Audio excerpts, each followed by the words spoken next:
Hi there, this is Jason Aldous from Aldous Systems, and today I wanted to show you one of my favourite tools, which is the Platinum Tools NetChaser.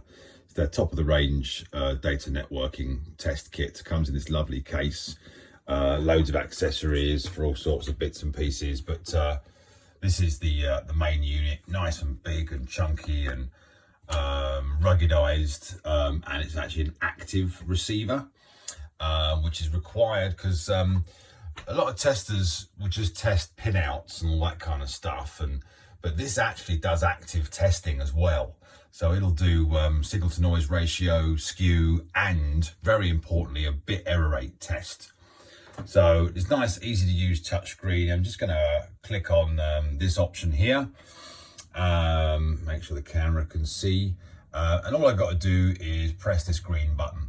And off it goes. First of all, it'll do its usual pinout test that all testers do. But then it goes on to signal to noise ratio. And if you notice, it's taking quite a long time. Now it's on the bit error rate test.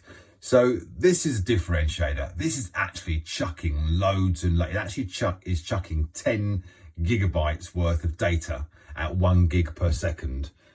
Down my little reel of cable here, which is why you need an active receiver to be able to do that.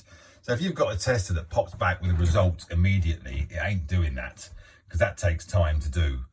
Now, if I look at the results, you can see obviously I've got the pinout test, that's all good. I've got my length measurements per pair. I've got skew reading of 0, which is what you'd expect on a short cable like this. Any skew that's greater than 35 nanoseconds will be a failure. Signal to noise ratio, and any signal to noise ratio lower than 22 dBs would be a failure. So everything's good there.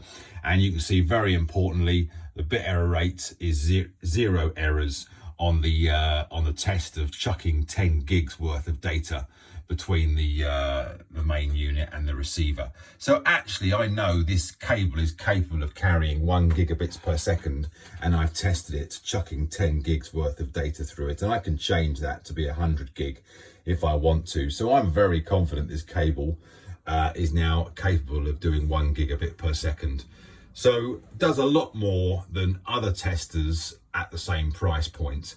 An essential piece of kit. Hope you found that useful. It's Jason Aldous from Aldous Systems. Speak to you soon.